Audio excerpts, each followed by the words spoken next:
The dream always starts the same way. Sand in her teeth, the metallic taste of blood that isn't hers, the rhythmic thump of helicopter rotors overhead drowning out the screams.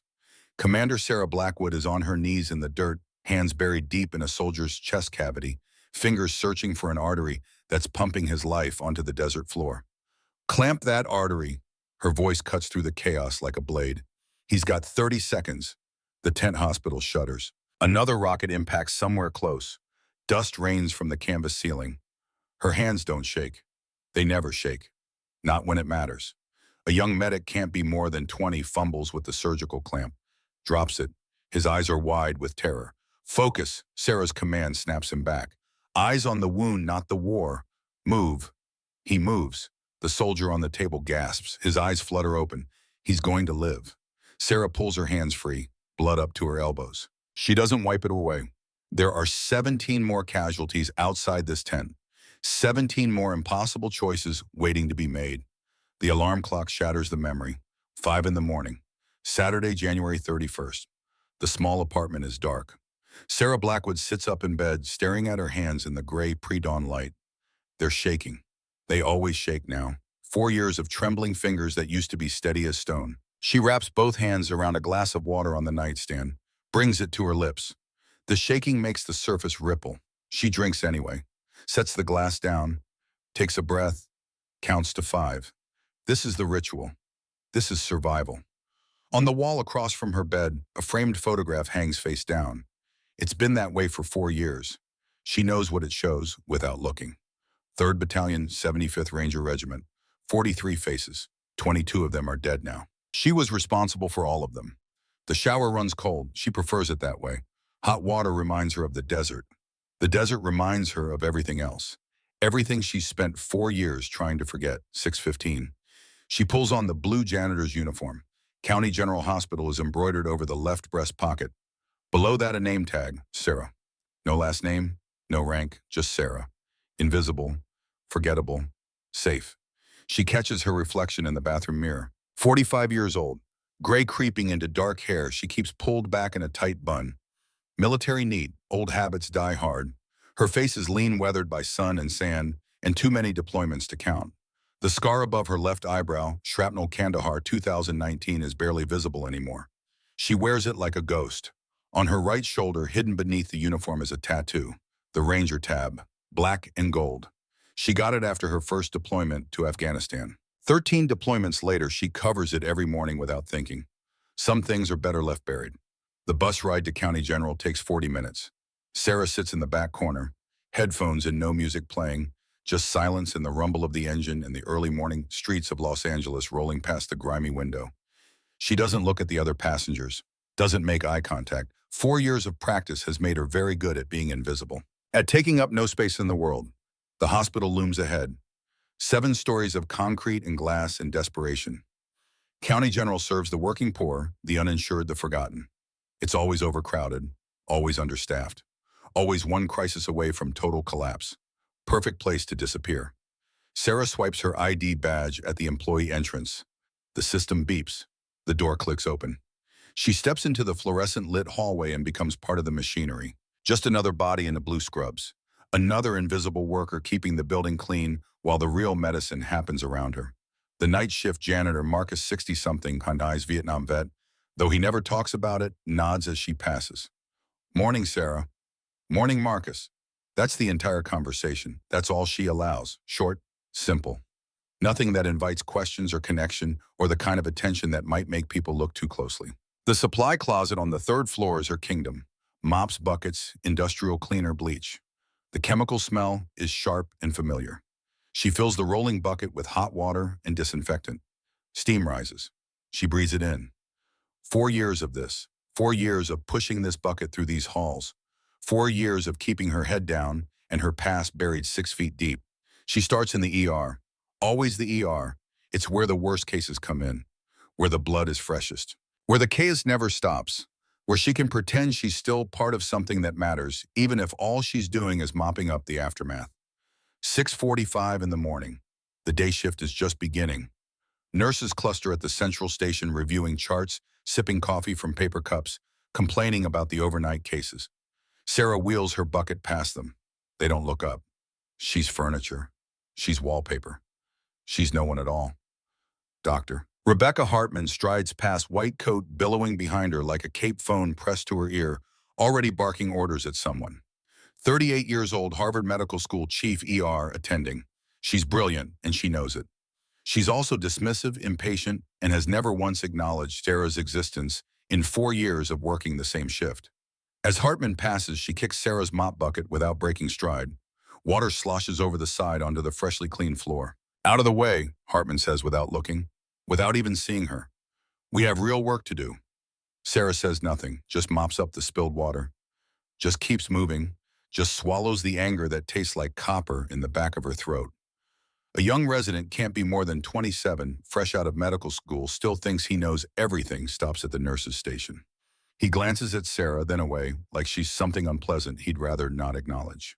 Why do they even let maintenance linger during traumas, he mutters to the nurse beside him. The nurse, older, tired, seen too much shrugs without looking up from her chart. Hospital policy. They're supposed to clean between cases. It's distracting. Last week I nearly tripped over one of them during a code. Sarah's jaw tightens. She doesn't look up, doesn't respond, just pushes the mop across the floor in long, even strokes. Military precision, everything in order, everything controlled, everything exactly where it needs to be. But her eyes track the ER with the sharp focus of a tactical assessment. The crash cart near Trauma Bay 1 is positioned 3 feet too far from the door. In an emergency, those 3 feet could mean the difference between life and death. The defibrillator paddles are facing the wrong direction. Someone will fumble for them when seconds count. The IV stand in Bay 2 has a wobbly wheel. It'll collapse under pressure. These things matter. In a crisis, these things mean everything. Her fingers itch to fix them, to reposition, and to organize, to take command and make order out of the chaos. She grips the mop handle tighter, keeps her head down, keeps moving. This isn't her world anymore.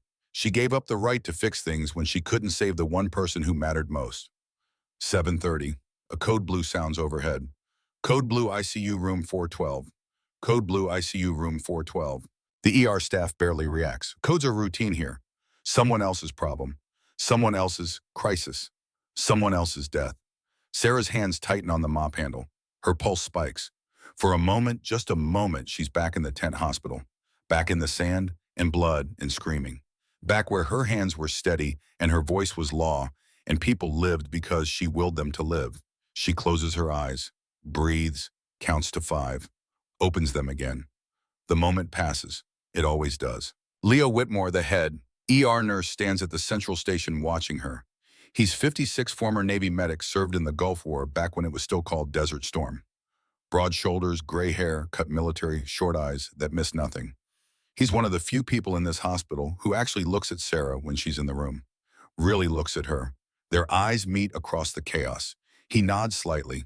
She nods back. A conversation without words. He knows. She can tell. Military recognizes military. He sees the way she stands, weight balanced on the balls of her feet, always aware of exits and lines of fire. He sees the way she flinches at sudden loud noises. He sees the hypervigilance that never quite turns off even after 4 years of trying. But he doesn't ask questions, and she doesn't offer answers. It's an unspoken agreement between veterans. Some things don't need to be said out loud. 2 in the afternoon. Sarah eats lunch alone in the staff cafeteria. She brings her own food, turkey sandwich, apple water. Nothing from the vending machines. Nothing that requires her to interact with the cashier or make small talk while she waits. She sits at a corner table with her back to the wall and watches the room without appearing to watch. The young residents cluster at a nearby table. Their voices carry across the cafeteria loud with the confidence of people who don't know what they don't know yet. Did you hear Dr. Hartman's doing a lecture series on advanced trauma protocols? Yeah, but who cares? Half of what she teaches is outdated anyway. Try telling her that. She thinks she's the second coming of every battlefield surgeon who ever lived. They laugh. Sarah doesn't. She takes another bite of her sandwich and tastes nothing. A nurse she doesn't recognize approaches. Young, maybe 24, bright-eyed, and eager in the way only new nurses can be before the job breaks them down. Hi, I'm Emily. I just started in the ER last month. Sarah looks up, doesn't smile, doesn't encourage. Sarah, she says, I've seen you around. You're amazing at keeping everything so clean. I don't know how you do it with all the chaos down there. It's just a mop. Still, I wanted to say thank you. It makes a difference, when things are clean and organized. It helps us focus on the patients. Sarah nods once, stands, throws away her trash, walks away without another word. Behind her, Emily looks confused, a little hurt. She'll learn, they all do. Some people don't want to be known. The afternoon drags. Sarah mops the same hallways she's mopped 1,000 times before.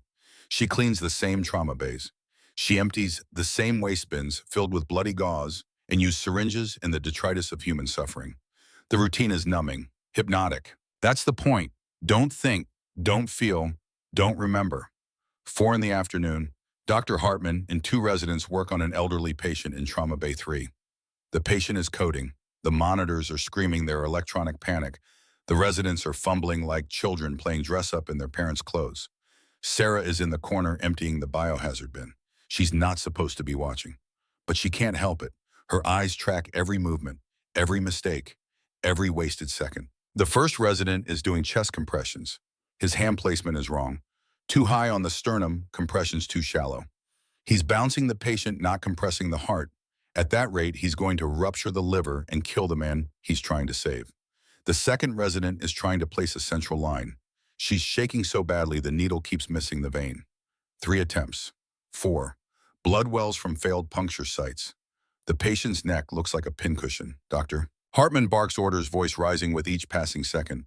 Push 2 of epi. Where's the intubation kit? Someone page the attending. Move, people, move.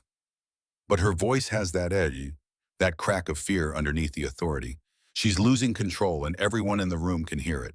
Sarah's fingers tighten on the biohazard bag until her knuckles turn white. Her chest constricts. Every instinct in her body is screaming to move, to intervene, to push these children aside and do what needs to be done. She doesn't. She stands in the corner like a piece of furniture and watches an old man die because the people trying to save him don't know what they're doing. The monitor flatlines, that long, endless tone that sounds like the universe giving up. Dr. Hartman calls it time of death, 1623. The residents step back, sweating, shaking. One of them, the one who couldn't place the line, looks like she might cry or throw up. Or both. Sarah sets down the biohazard bag, walks out of the trauma bay on legs that feel like lead, walks to the supply closet, closes the door, leans against the wall, closes her eyes, presses her palms flat against the cold metal shelving until the pain helps her focus. Her hands are shaking worse than ever. That man didn't have to die. If she'd stepped forward, if she'd just moved, just spoken, just done something, he'd still be alive, still breathing, still part of the world. But she can't. She won't. Not anymore. Not after Fallujah. Not after Emma. The memory hits like incoming fire. Emma Torres, 22 years old, Specialist Army Medic, 3rd Battalion. Bright eyes that saw the best in everyone, and a quick laugh that could cut through the worst moments. Hands that were learning to be steady like Sarah's. Hands that Sarah had trained. Sarah had trained her, mentored her, taught her everything she knew about keeping people alive when the universe wanted them dead. And then Fallujah happened. February 7th, 2021. A routine convoy escort that turned into an ambush. 17 casualties in the first 3 minutes. 3 hours to save as many as possible with no resupply, no backup, no margin for error. Sarah had to choose. The math was brutal and simple and absolutely unforgiving. Save the ones with the best chance. Maximize survival. That's what triage means. That's what command means. Colonel Richardson, 53 years old, 28 years of service, femoral arteries shredded by shrapnel, had a 70% chance of survival if Sarah could clamp the bleeder in time. Emma Torres' massive internal bleeding pelvis crushed by the blast organs, failing one by one, had maybe 20%, maybe. Even if Sarah tried. Even if she gave Emma everything she had. So Sarah made the choice. The right choice. The choice that saved 13 lives out of 17. She stayed with the colonel, she clamped his artery, she kept him breathing while the world exploded around them. And she let Emma bleed out 30 feet away. Emma had called for her. Sarah heard every word. Commander, Commander, please. It hurts. I'm so scared. Please don't leave me. I don't want to die alone. Please. And Sarah didn't go. She finished the procedure. She tied off the artery. She saved the colonel's life. By the time she got to Emma, the light was already gone from those bright eyes that had trusted her completely. The Army investigation cleared her. full exoneration. Proper triage protocol under extreme conditions. Commander Blackwood's decisions saved the maximum number of lives possible, given available resources and time constraints. Emma's mother didn't see it that way. The media didn't see it that way. Commander chooses rank over enlisted, young medic dies while senior officer receives treatment. The headlines were everywhere. The death of threats followed within hours. Then the congressional inquiry, the cameras, the questions asked by people who had never held another human being's life in their hands. Commander Blackwood, do you stand by your decision to prioritize the colonel's treatment over Specialist Torres? Yes. Even though it cost Specialist Torres her life, I made the choice that would save the most lives. That's what triage is. But you chose to save a senior officer over an enlisted soldier. How do you respond to accusations of favoritism based on rank? I didn't choose based on rank, I chose based on survivability probability. The colonel had a 70% chance. Emma had 20. The math is clear. Specialist Torres was 22 years old. She had her whole life ahead of her. The colonel was 53. Don't you think? The colonel also had a life ahead of him. So did the 13 others I saved that day. So did the 4 I couldn't save. Every single one of them mattered. But the truth didn't matter. The numbers didn't matter. The brutal calculus of combat medicine didn't matter. The narrative was already written. Commander Sarah Blackwood, the cold-hearted officer who valued rank and career over the life of a young woman who trusted her. The Army cleared her. But the damage was done. The doubt was planted. The whispers followed her everywhere. She couldn't hold a scalpel anymore without seeing Emma's face. Couldn't make a triage decision without hearing Emma's voice calling for her in the darkness. Couldn't sleep without dreaming of those 30 feet of desert sand that might as well have been 30 miles. So she resigned her commission, walked away from 22 years of service, found the first job that didn't require her to make choices about who lives and who dies. And for 4 years, she's been invisible. The supply closet door opens. Leo Whitmore stands in the doorway, backlit by the harsh fluorescent hallway lights. You okay? Sarah straightens, wipes her eyes quickly, nods. I'm fine. Leo doesn't look convinced. He steps inside, closes the door behind him. The small space feels even smaller with 2 people. You were in the trauma bay. You saw what happened with the old man. I saw. That patient didn't have to die. Sarah says nothing. There's nothing to say. Leo steps closer, lowers his voice. I know who you are. Sarah goes very still. Her heart rate spikes, fight or flight response kicking in after years of dormancy. I don't know what you mean. Yes, you do. His voice is gentle but firm. Navy medic, Gulf War. I've seen a lot of combat surgeons in my time. I know what they look like, how they move, how they watch, how they can't stop assessing every situation for threats and casualties even when they're just standing in a cafeteria. Sarah's jaw tightens. I clean floors, Leo. That's all I do. That's all I am. No, that's not all. He pauses, choosing his words carefully. Whatever you're running from, it's eating you alive. I can see it. Everyone who knows what to look for can see it. I'm not running. Then what do you call this? What do you call hiding in a janitor's uniform when you could be saving lives? Sarah looks at him, really looks at him. She sees the concern etched in the lines around his eyes, the recognition, the quiet respect of one soldier for another, the understanding that only comes from shared experience. I call it survival, she says quietly. Leo nods slowly. Survival's important, I get that. But so is purpose. You can't hide forever, Sarah. Eventually, someone's going to need what you have, and you're going to have to decide if you're still that person or not. I already decided 4 years ago. Did you? Because from where I'm standing, you're still fighting the same war. You're just losing now instead of winning. Sarah pushes past him, grabs her mop bucket, walks back into the ER without another word. Behind her, Leo watches her go, shakes his head, goes back to work. The rest of the shift passes in a blur of repetitive motion. Sarah moves through it like a ghost. Mop clean, empty repeat. Don't think, don't feel, don't remember. Just survive until the clock hits 10 and she can go home and do it all again tomorrow. 10 at night. The shift change happens. Sarah's replacement, a quiet man named Jerome who's worked here even longer than she has, takes over the supply closet keys with a nod and a tired smile. Sarah changes out of her uniform in the staff locker room, puts on jeans and a plain black t-shirt, slides her backpack over one shoulder, checks her phone out of habit even though no one ever calls her. One new voicemail, unknown number. Area code 703, Northern Virginia. That's where Fort Belvoir is, where Joint Special Operations Command has its headquarters, where her old life still exists in filing cabinets and classified databases. Her thumb hovers over the delete button. She should delete it, pretend she never saw it, go home and sleep and wake up tomorrow and mop the same floors and be invisible for another day. Instead, she presses play. The voice is male, crisp, military precision in every syllable. Commander Blackwood, this is Colonel Hayes, JSOC. I know you're retired, but we have a situation. Call me back at this number. It's urgent. The message ends. Sarah stares at her phone. Her reflection in the locker room mirror stares back. 45 years old. 4 years of hiding. 4 years of running from who she used to be. She deletes the voicemail, puts her phone in her pocket, walks out to the parking lot. The night air is cool. Los Angeles in late January. The parking lot is mostly empty at this hour.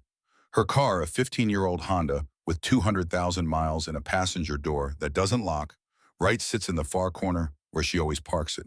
Away from the lights, away from the cameras, away from attention. She's halfway across the parking lot when her phone rings. Same number, 703 area code. She stops walking, stares at the screen, lets it ring 3 times. 4. On the 5th ring, she answers, Blackwood? Commander, thank you for taking my call. This is Colonel Hayes, JSOC.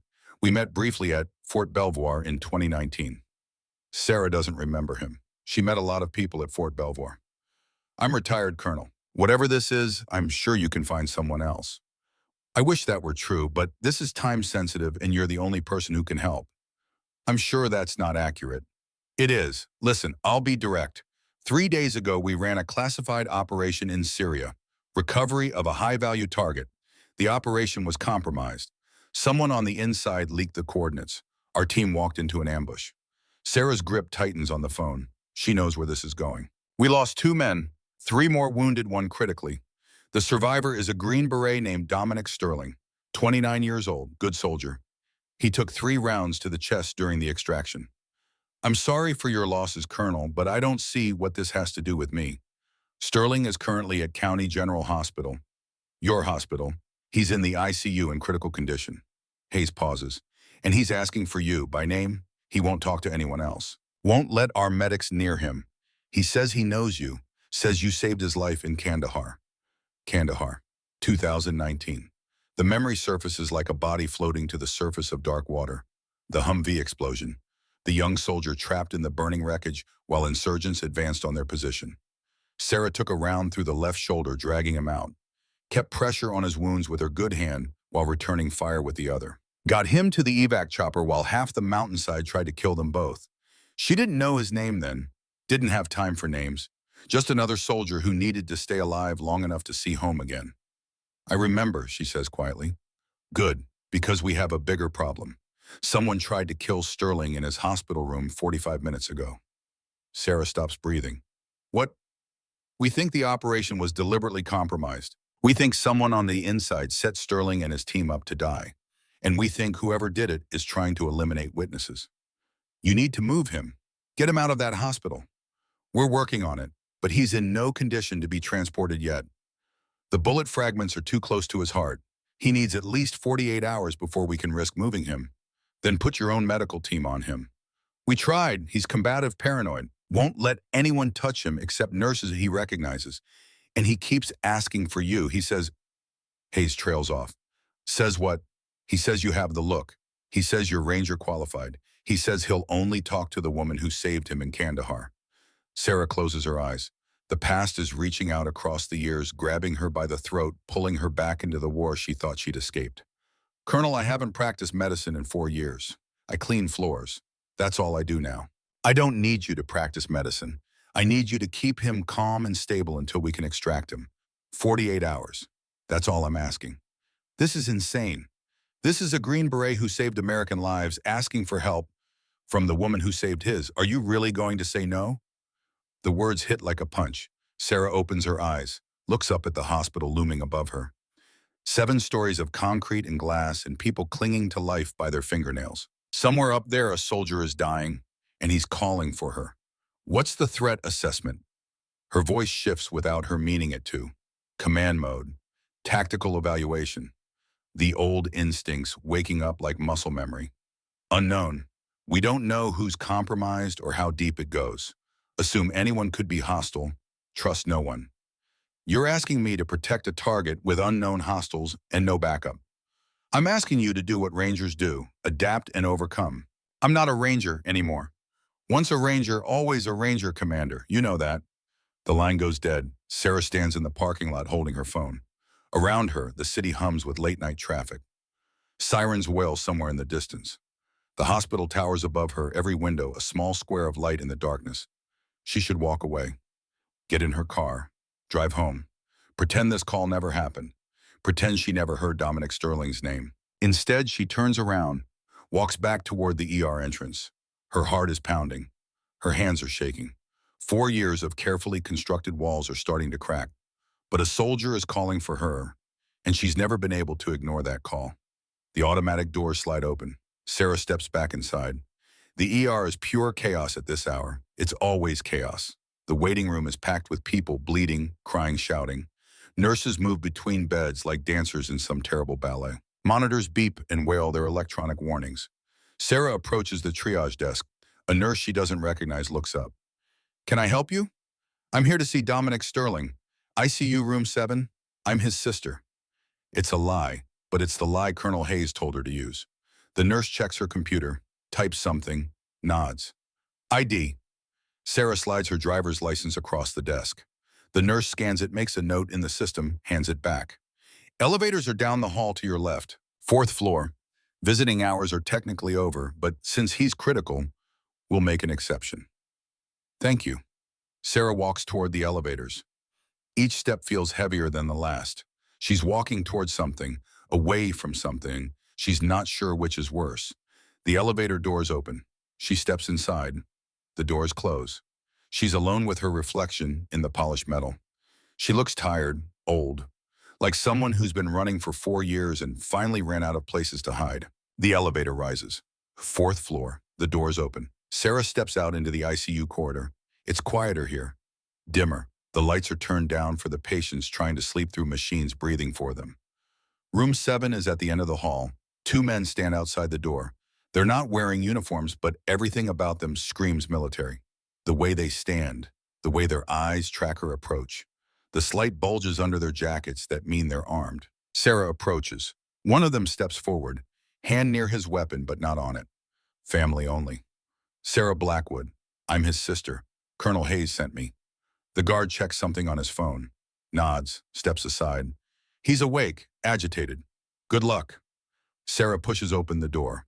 The room is dim, just the glow of monitors and the soft beep of machines tracking vitals. Dominic Sterling lies in the hospital bed, chest wrapped in bandages, eye lines running into both arms. His eyes are open, staring at the ceiling. He turns his head when she enters. For a moment, his eyes are wild, disoriented, searching for threats. Then they focus on her face and something changes. Recognition, relief, and something else. Something that looks like hope. "Commander Blackwood," he says, his voice is rough, damaged. "Ma'am, you came." Sarah moves closer to the bed, looks down at him, studies the monitors, checks his vitals without touching anything. Blood pressure stable. Heart rate elevated but not critical. Oxygen saturation good. "I came," she says simply. Dominic tries to sit up. Pain crosses his face, the monitors spike. Sarah's hand shoots out gentle but firm on his shoulder. "Easy, soldier. Don't move. You've got bullet fragments near your heart. Moving is a bad idea." He settles back, but his hand shoots out, grabs her wrist. His grip is weak but desperate. "They tried to kill me, ma'am. Here, in this room, about an hour ago." Sarah's eyes sharpen. "Tell me exactly what happened." "I was asleep. Woke up and something felt wrong. The room felt wrong. There was someone standing next to my bed. I couldn't see his face because of the mask, but I saw his hands moving toward my IV." "Did you see what he was doing?" "No, I hit the call button. He ran. The nurse came in and found a syringe in my IV port. They tested it, succinylcholine." Sarah's jaw tightens. Succinylcholine, muscle relaxant. "In high doses, it stops the heart. Untraceable if the autopsy isn't looking for it specifically." "What did he look like?" "I don't know, scrubbed surgical mask gloves. But he moved wrong, not like hospital staff, like military, like someone with tactical training." Sarah processes this. Inside threat. someone with access to the hospital, someone who knows how to move undetected. I'm going to stay with you, she says, 48 hours, until Colonel Hayes can move you to a secure facility.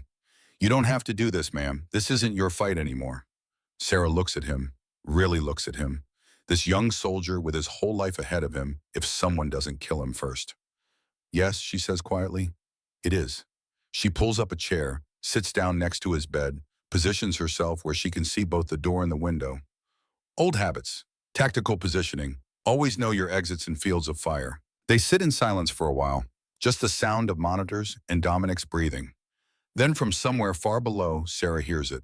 Sirens, multiple ambulances, all converging on the hospital at once. Her phone buzzes, text message from Leo Whitmore. Mass casualty event, MVA-3, critical. Factory explosion, 6 more critical. We're overwhelmed, we need you. Sarah stares at the message. 9 critical patients. County General has 4 trauma bays. Not enough space, not enough staff, not enough time. People are going to die down there. Dominic is watching her. He sees the conflict on her face. You need to go, he says. My orders are to stay with you. I'm stable. They need you down there. I can hear it in the sirens. Sarah's phone buzzes again. Another text from Leo. Please, they're dying. Hartman's losing it. You're the only one who can do this. Sarah stands, looks at Dominic, looks at the door, looks at her hands. They've stopped shaking. Lock the door behind me, she says. Don't open it for anyone except the guards or Colonel Hayes or me. Do you understand that? Yes, ma'am. She moves to the door, pauses, looks back. I'll come back for you. I know you will, Commander. Sarah steps into the hallway. The guards look at her. No one enters that room, she says. Her voice has changed, dropped into command register without her meaning it to. No one. I don't care if they're wearing a white coat and carrying orders from the president himself. No one goes through that door except me or Colonel Hayes. Clear. Both guards nod. They recognize authority when they hear it. Sarah runs for the stairwell, hits it at a full sprint, takes the stairs 3 at a time. Her body remembers this. The adrenaline, the focus, the terrible clarity that comes when everything else falls away and only the mission matters. She bursts through the door out into the ER corridor. Chaos. Pure uncontrolled chaos.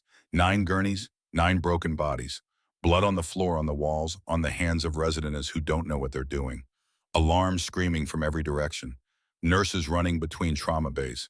Dr. Hartman in the center of it all, trying to coordinate, trying to maintain control, and failing. Sarah stands in the doorway, still wearing her street clothes, still invisible to everyone rushing past. She watches the first gurney roll by. Young male, maybe 17. Steering column impalement through the abdomen. Conscious, screaming for his mother. Second gurney, middle-aged man, crush injuries, multiple fractures, chest compressed, breathing shallow and labored. Third gurney, elderly woman, severe head trauma, unconscious, blood seeping from her ears. The factory explosion victims follow, burns, shrapnel wounds. One man with a piece of metal pipe driven completely through his shoulder. Sarah's mind catalogs every injury, every vital sign, every probability of survival. This is triage. This is what she was trained for. This is what she's been running from. Dr. Hartman is losing control. Sarah can see it happening in real time. The young doctor's voice gets higher with each barked order. Her hands shake as she tries to decide which patient to focus on first. I need imaging on the impalement. I need to visualize before I go in blind. But the radiology tech is overwhelmed. The machines are backed up. There's no time for imaging. There's barely time to think. The young man with the steering column impalement is crashing. Blood pressure dropping. 80/40, 70/30. Dr. Hartman's hands hover over him, uncertain, paralyzed by the weight of the decision. Sarah can see exactly what's wrong. The subclavian artery, the angle of penetration, the way the surrounding tissue has been pushed forward and dorsal. Hartman is looking in the wrong place. She's going to kill this kid by trying to save him. The boy's mother is somewhere in the hallway. Sarah can hear her screaming, "Please, please, let me see my son." The monitor alarm gets louder, more insistent. 60/20, 50/15. The resident assisting Hartman is shaking so badly she drops the clamp. Twice. I can't, Hartman's voice cracks. I can't see the bleeder. There's too much damage. Sarah's feet move before her brain catches up. One step, then another. Walking toward the trauma bay, like she's being pulled by invisible strings. Leo sees her first. His eyes go wide. He opens his mouth to say something, then closes it. Just watches. Sarah reaches the edge of the trauma bay, pushes through the cluster of residents and nurses standing around uselessly. Her voice cuts through the chaos like a surgical blade. It's the subclavian. Every head turns, every conversation stops. Dr. Hartman stares at her. Who are you to... The subclavian artery. You're approaching dorsal. You need to go ventral. The angle of entry pushed everything forward. You're looking in the wrong place. Hartman's face flushes red with anger and embarrassment. This is my ER. You can't just... May I? Sarah is already reaching for gloves. Her hands are steady, perfectly steady. For the first time in 4 years, they don't shake at all. Dr. Hartman looks at the monitor. 40/10. The kid is seconds away from coding. She steps aside. Sarah snaps on the gloves, steps up to the table. Her hands move with absolute certainty. She guides the resident's shaking fingers to the correct position. Feel that. Right there. That's the vessel wall. Follow it proximally. Not there too lateral. You'll nick the artery. Here. Gentle pressure. Proximal control first. The resident clamps where Sarah indicates. The bleeding slows immediately. Now distal. Sarah's voice is calm, measured. The voice of someone who's done this exact procedure 1,000 times in 1,000 impossible situations. Visualize the anatomy. Don't guess. See it in your mind. There. Now, clamp. The second clamp goes in. The bleeding stops. The young man's vitals start climbing. 70/40, 80/50. Color returns to his face. His eyes flutter open. He's going to live. The entire ER has gone silent. Every single person is staring at Sarah. Dr. Hartman finds her voice first. It comes out as barely more than a whisper. Who are you? Sarah strips off the gloves, drops them in the biohazard container. Her hands are steady. Her voice is quiet. Nobody. She turns to walk away. Back to invisible. Back to safe. And that's when the ambulance bay doors explode inward one final time. The EMT is shouting before the gurney even clears the threshold. GSW to the chest. Male late 20s critical. The gurney crashes through the doors. And on it, bleeding pale, struggling to breathe, is Dominic Sterling. His eyes lock onto Sarah's face across the crowded ER. And in front of everyone, in front of every doctor and nurse and resident, he does something that changes everything. He tries to sit up. The monitors scream. Blood soaks through his bandages. And he salutes. Right there on the gurney, bleeding out, dying, he snaps to attention and salutes. Commander Blackwood. His voice is weak but clear. 3rd Battalion, 75th Ranger Regiment, ma'am. You saved my life in Kandahar. The words hang in the air like smoke after an explosion.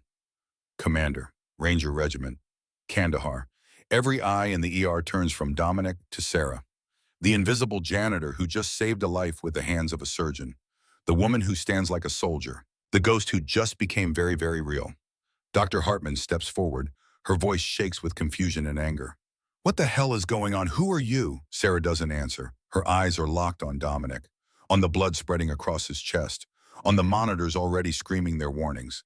Someone got to him, even with the guards, even with her promise to come back. Someone got to him, and now he's here, dying, in front of everyone. This is the choice. This is always the choice. Stay invisible and let him die, or step forward and become Commander Sarah Blackwood again. The woman who saves people.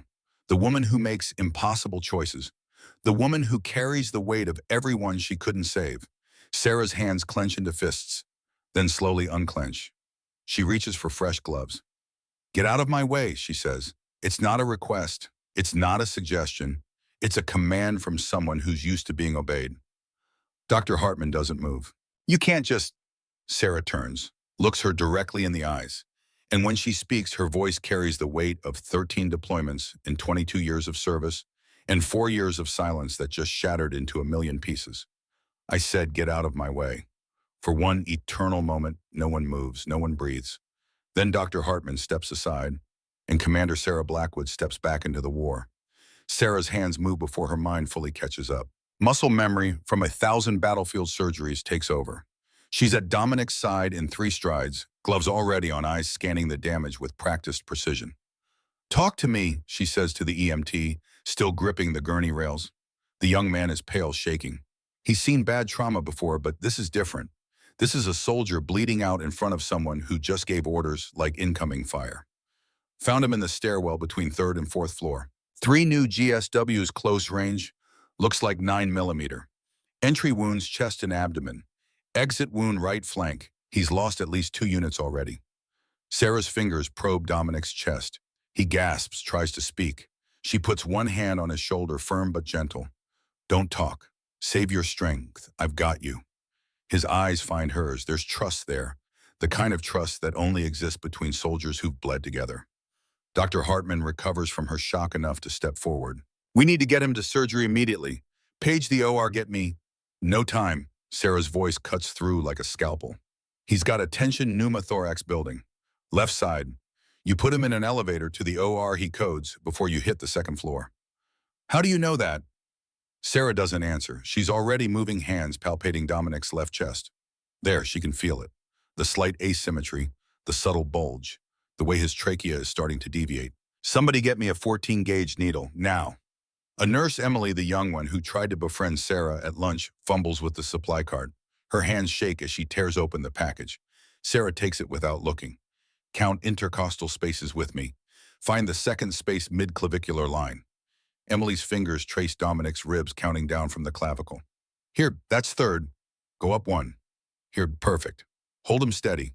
Sarah doesn't hesitate. The needle goes in at exactly the right angle, exactly the right depth.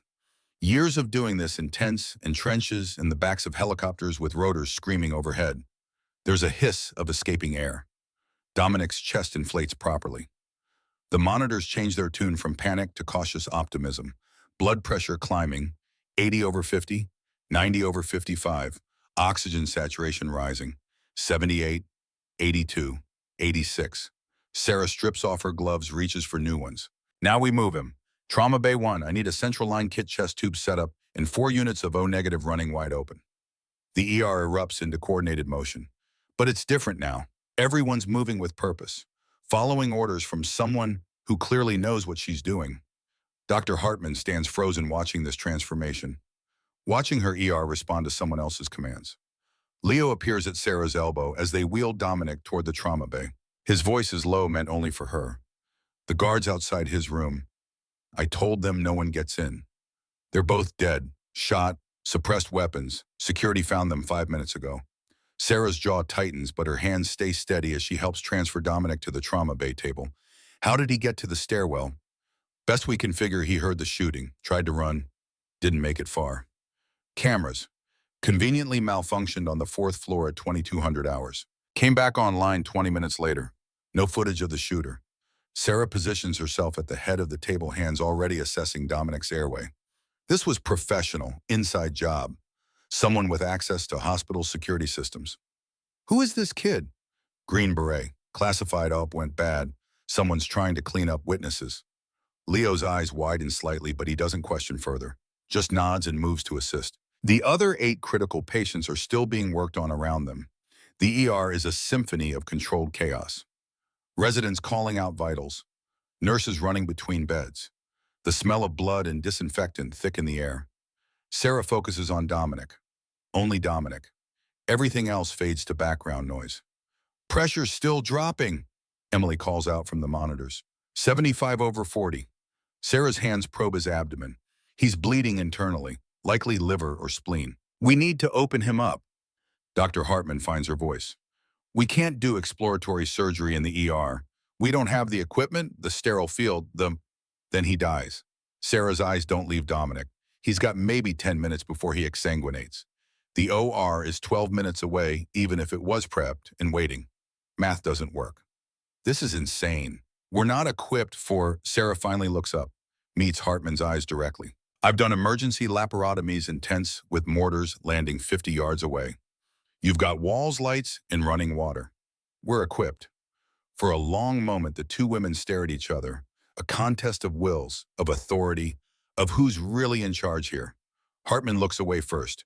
Do it, she says quietly. Sarah's already moving. I need betadine scalpel retractors. Someone page anesthesia. Tell them we're doing a field procedure, and I need whoever can get here fastest. The team moves. Even the residents who were fumbling minutes ago now work with focus and purpose. Sarah scrubs quickly at the sink in the corner of the trauma bay. The familiar ritual. Hands, forearms, elbows. Count to 30. Rinse. Repeat. She catches her reflection in the metal soap dispenser. 45 years old, 4 years removed from this, 4 years of shaking hands and buried trauma.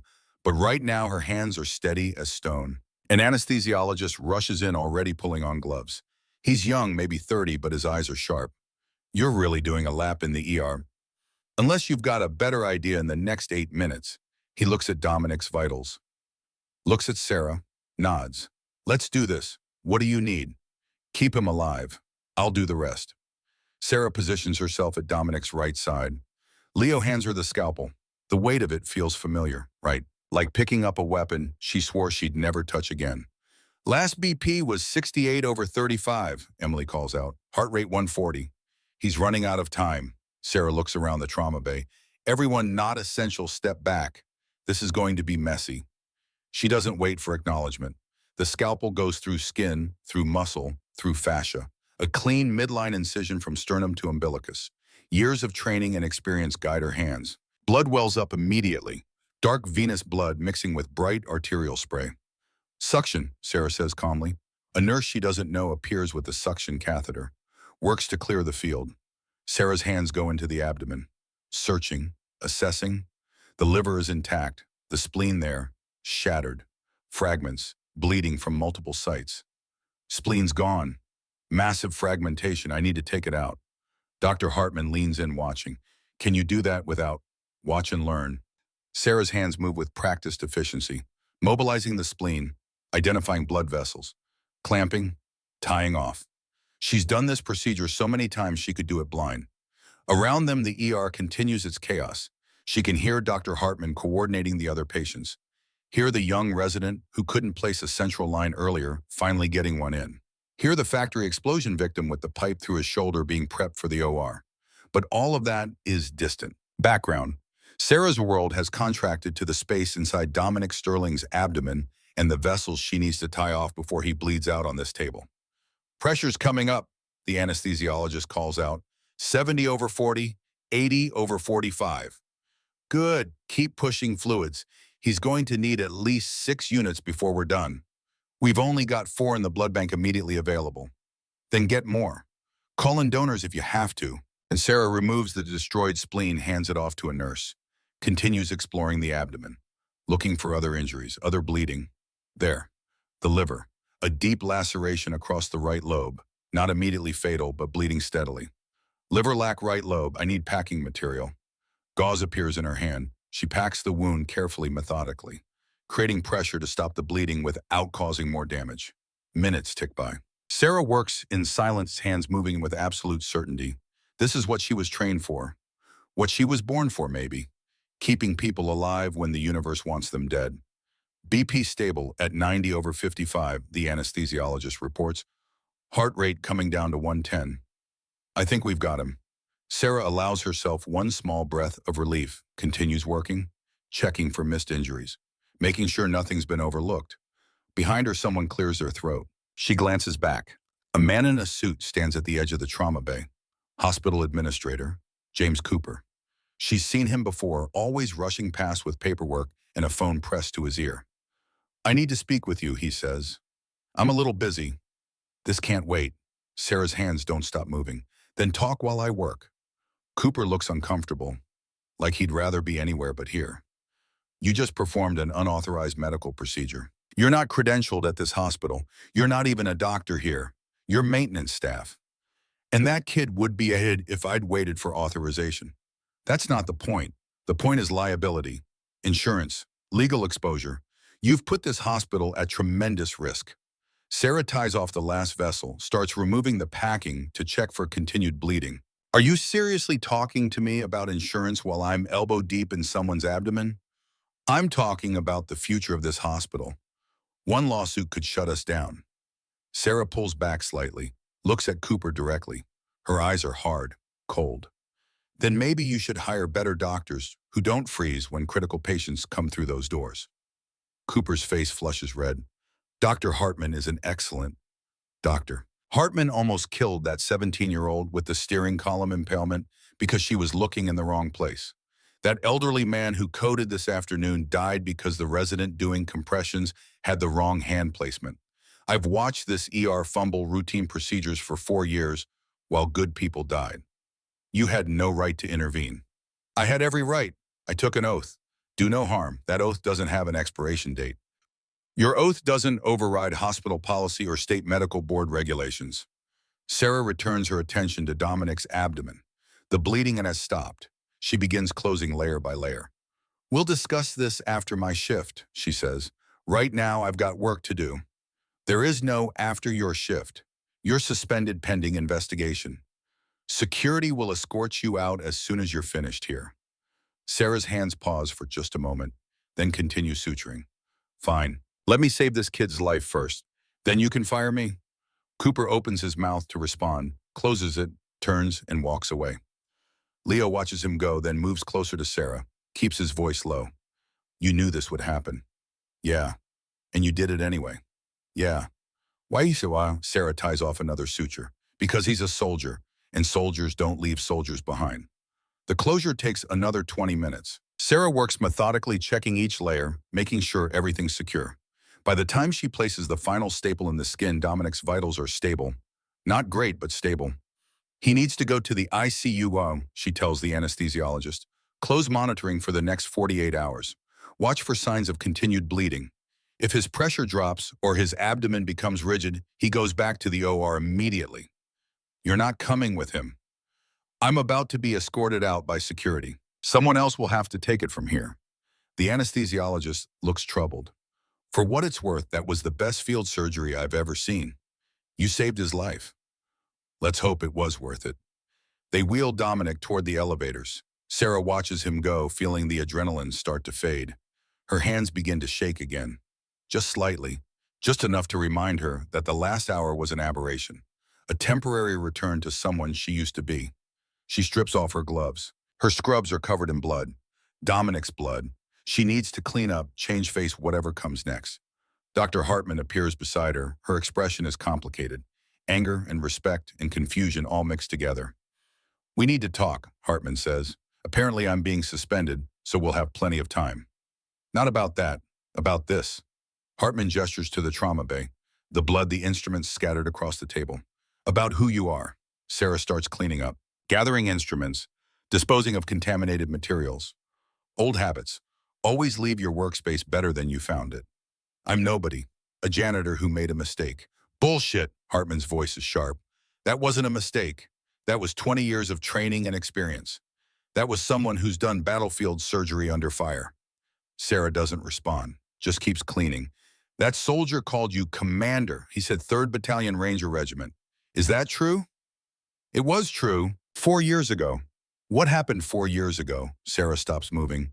The question hangs in the air between them. What happened 4 years ago? The question she's been running from. The question that turned her from Commander Sarah Blackwood into Sarah the janitor. Fallujah, she says quietly. February 7th, 2021. Hartman waits, doesn't push, just listens. 17 casualties.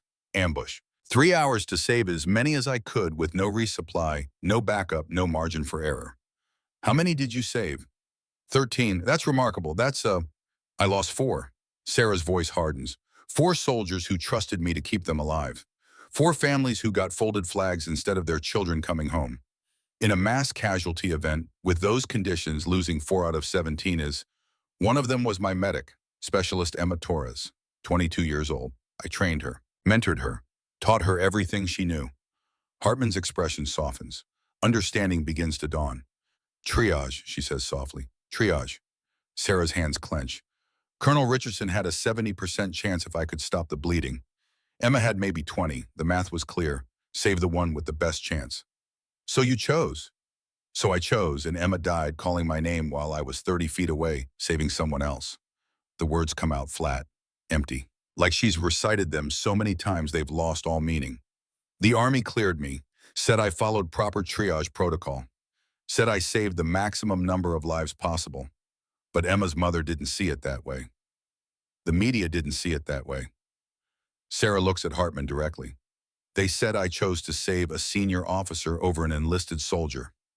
That I valued rank over humanity. The headlines were everywhere, the death threats, the congressional inquiry.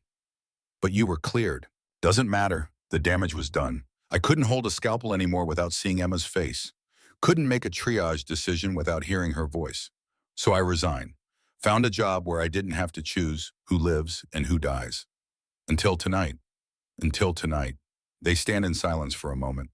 The ER continues around them, slowly returning to its normal rhythm of controlled chaos. Hartman takes a breath. For what it's worth, you made the right call tonight. All of them. The steering column kid, Dominic, the factory victims. You saved lives that would have been lost. Tell that to Cooper when he fires me. He's not going to fire you. Sarah looks at her skeptically. I won't let him, Hartman continues. This hospital needs you. These patients need you. I need you. You don't even like me. I didn't know you. I do now. And what I know is that you're the best trauma surgeon I've ever seen work. Hartman pauses. Stay. Help me build a better ER. Help me train these residents so the next time someone codes, they know what they're doing. I'm not credentialed. I'm not licensed to practice here. Then we'll get you credentialed. I'll talk to Cooper, to the board, to whoever I need to talk to. This hospital can't afford to lose you. Sarah wants to say yes, wants to believe it's possible, but she knows better. You don't understand. It's not just about credentials. It's about whether I can do this without falling apart, whether I can make those choices again. You already did tonight. Tonight was adrenaline. Instinct? Tomorrow, when I have time to think about it. Tomorrow you'll do it again, because that's who you are. Not a janitor, a doctor, a soldier, someone who saves lives. Before Sarah can respond, Emily rushes over. Her young face is flushed with excitement and fear. Dr. Blackwood, the steering column patient is asking for you. Sarah's not a doctor. Hasn't been called doctor in 4 years. But she doesn't correct the young nurse. What's his status? Stable. He's awake, but he's scared and he won't let anyone touch him except you. His mother's there and she wants to meet you. Sarah's chest tightens. She doesn't want to face the family, doesn't want their gratitude or their questions. But Emily's looking at her with those bright, hopeful eyes. And somewhere in this building, a 17-year-old kid is scared and asking for the person who saved his life. Lead the way, Sarah says. They walk through the ER. Sarah's aware of every eye following her, residents whispering, nurses watching, the invisible janitor who became something else tonight, the steering column patient. His chart says Jake Morrison is in a recovery bay. The imaging came back clean. The repair is holding. He's going to live. His mother stands beside the bed. 50-something eyes, red from crying hands, clutching her purse like a lifeline. When Sarah enters, the woman turns, and then she's moving, crossing the space between them, pulling Sarah into a fierce hug. Thank you, she sobs. Thank you, thank you, thank you. They said he was dying. They said there was too much damage, but you saved him. You saved my baby. Sarah stands rigid in the embrace, not sure what to do with her hands, not sure how to accept gratitude for something that feels so natural, so necessary. I just did what needed to be done, she says. The woman pulls back, gripping Sarah's shoulders. You're a miracle. That's what you are. A miracle. Sarah shakes her head. Mom's right. The voice is weak but clear. Jake Morrison looks at her from the hospital bed. Was she bandaged but alive? You saved my life. Everyone was panicking, and you just stepped in like it was nothing. It wasn't nothing. You're very lucky. Lucky you were here. The kid's eyes are serious, old beyond his 17 years. The other doctor was going to cut in the wrong place. I could hear them talking. She didn't know what she was doing. Sarah doesn't confirm or deny, just checks his vitals, his dressing, his color. You're going to be fine, she tells him. Full recovery expected. You'll have a scar, but you'll live. Because of you. Sarah doesn't know what to say to that. So she just nods, squeezes his hand once, turns to leave. Wait, his mother calls. What's your name? I want to know who to thank, who to tell people about. Sarah pauses at the curtain, looks back. Sarah Blackwood. Dr. Blackwood, the woman says. I'll never forget that name. Never. Sarah leaves before the woman can see the tears forming in her eyes. The next hour passes in a blur. More patients, more crises. Sarah finds herself pulled into case after case. A resident asks for help placing a central line, and she talks them through it step by step. A nurse needs guidance on ventilator settings, and Sarah adjusts them without thinking. She's not the janitor anymore. Not tonight. Tonight she's Commander Blackwood again. And it feels right and terrible all at once. Just after midnight, Leo finds her in the supply closet. She's sitting on the floor back against the metal shelving, exhausted. You okay? He asks. I don't know. He sits down beside her. Two old soldiers in a closet surrounded by mops and cleaning supplies. You did good tonight. I broke every rule, ignored protocol, probably ended my career here. You saved 9 lives, maybe more. Those factory victims are stable because you organized the triage. That kid with the steering column is alive because you knew what you were doing. And tomorrow Cooper fires me and I go back to having nothing. Maybe, or maybe something else happens. Sarah looks at him. Like what? Like you remember who you are, what you're capable of. Like you stop running. I'm not running, I'm surviving. Same thing sometimes. Leo stands, offers her a hand up. Come on, someone wants to see you. He leads her to a private room in the ICU. Dominic Sterling is awake, groggy from anesthesia, but conscious. The monitors show stable vitals. The surgery held. Commander, he says when he sees her, tries to salute from the bed. At ease, soldier. Save your strength. She checks his incision, his drains, his fluid output. Everything looks good, better than good. He's going to make it. You saved my life, Dominic says. Again. That's twice you owe me. Keep better track of your enemies, and we won't need a third time. He almost laughs, then winces. Don't make me laugh. Hurts. Good. Pain means you're alive. Commander, what happened up there? The guards. Both dead. Professional hit. Someone with access to hospital security. Dominic's face darkens. They're not going to stop. Whoever set up our team, they're cleaning house. I know. That's why you're being moved. Colonel Hayes is sending a full protection detail. Military transport. You'll be out of here by dawn. What about you, Oz? What about me? You just blew your cover. Everyone in this hospital knows who you are now, knows what you can do.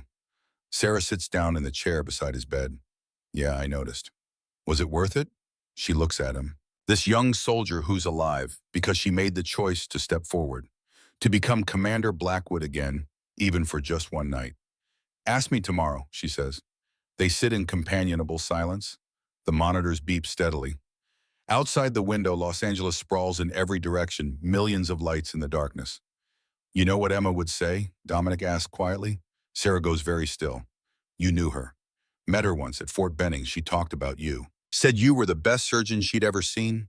Said you cared about every single soldier like they were family. She shouldn't have died. But 13 others lived because you made the hard choice. Because you did the math. The math doesn't make it hurt less. No, but it makes it right. And Emma knew that. She knew what triage meant. She knew the risks. Sarah's throat tightens. She was 22 years old. And she died a soldier, serving something bigger than herself. Because you taught her that. The words hit harder than Sarah expects. She blinks back, tears, refuses to let them fall. Get some rest, she says, standing. You've got a long recovery ahead. Commander. She pauses at the door. Thank you for everything. Sarah nods once, walks out before the tears can fall. The hallway is quiet at this hour. Most of the hospital sleeps. Just the night shift nurses making their rounds, checking vitals, adjusting medications. Sarah heads for the locker room. She needs to change out of these blood-soaked scrubs. Needs to wash her hands. Needs to figure out what comes next. Dr. Hartman is waiting outside the locker room. Cooper wants to see you, she says. I figured. I talked to him, told him what happened, told him you saved 9 lives tonight. And he's still worried about liability, about the board, about his job. So he's going to fire me. Hartman's expression is complicated. He wants to offer you a position. Sarah stops walking. What I didn't, trauma attending, full credentials pending board approval. He talked to the chief of surgery. They want to build a program. Advanced trauma life support. Train the residents properly. That's insane. I'm not credentialed. I haven't practiced in 4 years. You practiced tonight, and you were better than anyone I've ever seen. Sarah shakes her head. I can't do this. I can't make those choices every day. I can't. You already are. You've been watching this ER for 4 years, seeing the mistakes, knowing how to fix them. Tonight, you just finally step forward. And tomorrow when someone dies on my table, when I have to choose between 2 patients and one of them doesn't make it, then you'll carry that, like you carry Emma. But you'll also carry the 13 you saved in Fallujah, the 9 you saved tonight, the hundreds you'll save in the future.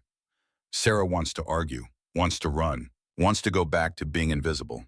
But she can still feel Dominic's blood on her hands, can still hear Jake Morrison's mother thanking thanking her, can still see Leo's face when he told her to stop running. I need to think about it, she says. Fair enough, but don't think too long. We need you. Hartman walks away, leaving Sarah alone in the hallway. Sarah pushes into the locker room, changes into clean clothes, washes her hands 3 times, scrubbing until the water runs clear. When she looks in the mirror, she sees someone different than the woman who arrived at 6 this morning. Someone who looks less like a ghost and more like a person who might have a future.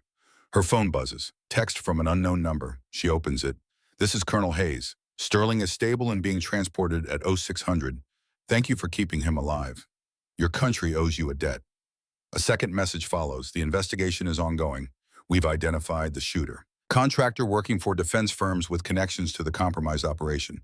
He's in custody. Sterling should be safe now. Sarah stares at the messages. The crisis is over. Dominic will live. The threat has been neutralized. She could go back to being invisible now. Could walk away from tonight like it never happened. Instead, she opens a new message. Types out a response to Dr. Hartman. I'll do it, but I have conditions. Mental health support for staff. Peer review on all triage decisions. Veteran transition program. No one should have to hide like I did. She hits send before she can change her mind. The response comes 30 seconds later. Done. Welcome to the team, Commander. Sarah sits down on the bench. Her hands are shaking again. But this time it's not fear. It's something else. Something that feels almost like hope. She thinks about Emma, about the choice she made in Fallujah, about the weight she's carried for 4 years. And for the first time, she thinks maybe Dominic was right. Maybe the math does make it right, even if it still hurts. Maybe saving 13 is worth the cost of losing 4. Maybe she can do this again. Outside, the city is waking up. Dawn is still hours away, but Sarah can feel it coming. The end of the longest night of her life, and the beginning of whatever comes next. 6 months later, the morning sun cuts through the windows of Trauma Bay 1 with the kind of golden light that makes everything look possible. Sarah Blackwood stands beside a gurney, watching a resident's hands move with newfound confidence through a chest tube placement. Perfect angle, she says quietly. You've got this, Marcus. The resident Marcus Webb 28, no longer the fumbling kid who froze during codes nods once. The tube slides into place. The patient's oxygen saturation climbs. 94%. 97. Marcus exhales relief he didn't know he was holding. Sarah makes notes in the chart. The white coat she wears feels natural now. Trauma surgery, fellowship director embroidered over the pocket. Her name underneath in dark blue thread. The ER has transformed in 6 months. Crash carts positioned correctly. Residents moving with purpose instead of panic. The statistics on the whiteboard tell the story in numbers that represent lives. Blackwood Protocol Team-Based Trauma Triage. Save rate 94%, up from 71. Dr. Rebecca Hartman approaches tablet in hand. Morning, construction worker looks good? Webb's learning fast, they all are. Because you're a good teacher. Hartman pauses. We need to talk. Conference room. 10 minutes. Something in her tone triggers Sarah's tactical instincts. What's wrong? Hospital board. They have concerns about program costs. Sarah's jaw tightens. They want to shut it down. They want to discuss restructuring. Come prepared to fight. The conference room smells like stale coffee and institutional anxiety. James Cooper sits at the head of the table with 2 board members Sorora's never met. Dr. Stevens, chief of surgery, sits to his right. Sarah takes the empty chair, folds her hands, waits. Cooper clears his throat. Dr. Blackwood, the board has concerns. Your program increased staffing costs 18%. Equipment costs 22%. A board member in an expensive suit leans forward. Training hours cut into billable procedures. We're operating on thin margins. Those training hours reduce preventable deaths by 37%, Sarah counters. Reduced malpractice exposure 41%. Shortened average patient stay by 3 days, increasing bed availability and revenue. Numbers don't reflect the full financial picture. Those aren't numbers. Those are people. Real lives saved because we trained staff properly. The debate continues in circles. Sarah can feel the decision already made. This meeting is theater. The door opens. Emily appears. I'm sorry to interrupt. Mass casualty incoming. Chemical plant explosion. 12 critical, 6 urgent. The room goes silent. Cooper looks at Sarah. Can you handle it? She's already standing. That's what we trained for. The ER erupts into coordinated motion. Sarah reaches the central station as Leo Whitmore materializes beside her. ETA 2 minutes. Multiple chemical burns, inhalation injuries, blast trauma. How many bays ready? All 6, plus hallway triage stations. Sarah nods. This is the test. This is what 6 months built toward. The sirens grow louder. She takes one breath, lets calm settle like armor. The doors explode inward. 12 gurneys flood the space. Blood screaming, the acrid smell of industrial chemicals. Chaos threatening to overwhelm. Sarah's voice cuts through everything. Listen up. Every head turns. Every sound stops. We've trained for this. Stay calm. Trust your training. Work as a team. Let's bring them home. The machine moves. Marcus takes patient 1 cardiac tamponade, calls for ultrasound without hesitation. Another resident handles patient 2 partial amputation tourniquets already placed. Sarah moves between beds, guiding without controlling. Check bilateral brace sounds before intubation. Good call on that central arm. Proximal control first. Exactly right. Then she sees patient 7. Female, early 20s, both legs crushed. Pelvis shattered, bleeding from multiple sites. Blood pressure crashing. 60/20. Sarah makes the assessment in heartbeats. The brutal math of triage. This patient might not make it, even with everything they have. But patients 8 and 9 both have better chances if resources stay focused there. This is Fallujah again. This is the choice she's been dreading. She looks at Marcus. Assessment. He examines quickly, does the calculation she taught him. 60/40 at best, maybe less. Patients 8 and 9, 85% if we stabilize in 10 minutes. Sarah's chest tightens, but her voice stays steady. Dr. Hartman. Hartman appears immediately. Patient 7 needs OR now. Massive transfusion protocol. Take whoever you need, but keep 8 and 9 stable. Hartman's eyes meet Sarah's. Understanding passes between them. Got it. Resources shift. Sarah works on patient 7 directly, hands moving with trained precision. Clamping, packing, buying seconds that might become minutes. Behind her, Marcus and another resident stabilize 8 and 9. Patient 7's pressure climbs. 70/35, 80/40. OR's ready. They wheel her towards surgery. Sarah watches, not knowing if it was enough, never knowing. She turns back. 8 and 9 stable. 10/12 being bandaged. All alive. The board members stand near the entrance, eyes wide. Cooper approaches slowly. I've never seen anything like that. That's what proper training looks like. The board member in the suit joins them. Her calculating eyes have changed. How many would have died 6 months ago? Sarah considers honestly. In this ER4, maybe 5. And today, we save all 12. The woman nods slowly. The program continues. Full funding. Cooper starts to speak, stops. We'll discuss details. Details are simple, Sarah interrupts. You let me train the next generation. Build something that lasts. This hospital becomes the place people come when they need the best chance to live. The board members exchange glances. Silent communication. The program continues, Cooper confirms. They file out. Hartman stays behind. That was close. Too close. But we won. Sarah watches the ER returning to rhythm. For now. The rest of the shift passes in controlled chaos. Minor traumas codes the endless flow. Sarah moves through it all with quiet confidence. Just after 3, a young man in army fatigues enters. Early 20s, nervous energy, military bearing, fighting civilian uncertainty. He approaches the central station. Excuse me, I'm looking for Dr. Sarah Blackwood. That's me. He straightens unconsciously. Ma'am, I'm Private Ethan Cross. I report to Fort Sam Houston next month for combat medic training. The name hits like incoming fire. Cross, Emma's family name. Emma Torres was my sister, he confirms. Adoptive sister, different last names. Sarah can't breathe, can't speak.